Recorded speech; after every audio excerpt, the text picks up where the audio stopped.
Hello everyone, welcome to Deadhead Animation. I'm Aaron Sharp, and what the fuck just happened? Actually, to be completely honest, I kinda seen this shit coming. Remember in the days leading up to this election, pretty much everybody was saying that it was in the bag for Clinton, and a lot of people said the exact same thing when that whole Brexit thing happened as well, and you can kind of see where that ended up getting them. All I can really say about this whole situation is that the establishment really did just fuck itself.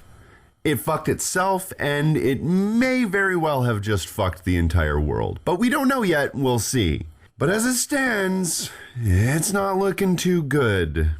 See, the thing is, if they didn't commit such egregious fuckery during the primary elections, and they actually had have elected somebody who was not only qualified, but a populist, and somebody that people could get behind and rally around, and somebody who people would want to actually vote for, if they had have elected that person during the primaries and not this corporate stooge, this person who just nobody wanted to fucking vote for. Of course, you know I'm talking about Bernie Sanders, and a lot of you out there, yeah, you might not have wanted to see something like that happen until this happened, and now I'm sure a lot of you are kicking yourselves in the ass, aren't you?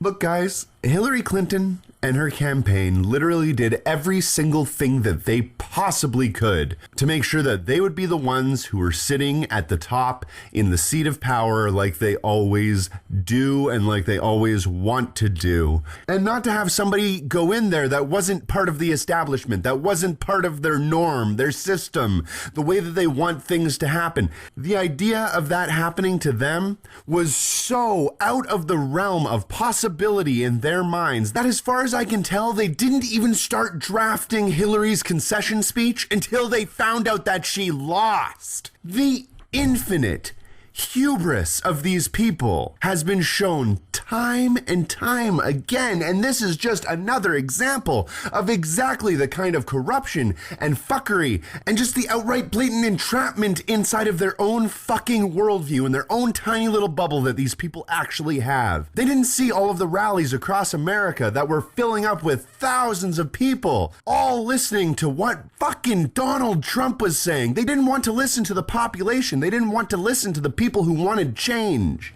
And here's the thing. In 2008, we all wanted change then too. And that's why America elected President Obama, because they expected that he was going to shake up the system and that he was going to change things. But he didn't.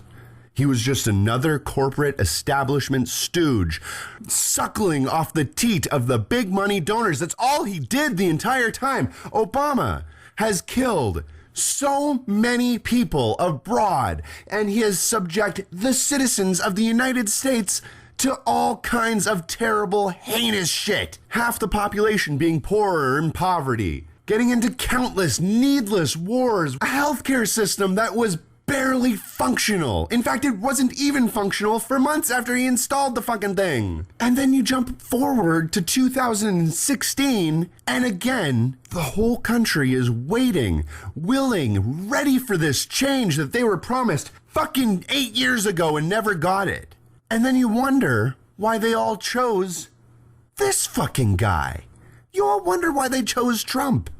It's not supposed to be a shock to anybody that the people wanted change and therefore voted for change. That shouldn't be a shock. It's the most obvious thing in the world. And am I upset about it? Yeah. But you know what we're going to do? We're going to fight them. We're going to work as hard as we can to stop every single bad deal, to work together for progressive values. We're going to work as hard as we can to make sure that this kind of thing doesn't happen again. But in the meantime, this is the sick, obvious truth. And there's no turning back from this. This is what America wanted. And a lot of people would say that this is what they deserved. I'm not here to say either way, but I am here to say that this isn't over. This isn't the end of progressive values. This isn't the end of progress or anything. This is the start. This is where we have to jump from. And I know that this is a lot harder position to start from than we could have had back in 2008, but it's what the establishment has forced us into. and it's what we're going to have to deal with. One thing that President Obama said in his speech today that really resonated with me was that the sun was still going to come up. And it did. Everything is still okay, at least for now. And we're going to all have to wait and see what this president-elect is actually going to do and what he actually stands for. We're going to have to see if the promises that he made during his campaign are ones that he's going to actually keep, or just like every other standard politician, if he's going to break them. I know that it's a long road, but every single one of you progressively minded people out there just have to remember that even though it's tough, we have to stand together and fight to make sure that this never happens again. Or maybe he will make America great again. It's really too early to say. I guess we'll find out. Thank you very much for watching, and as always, keep evolving.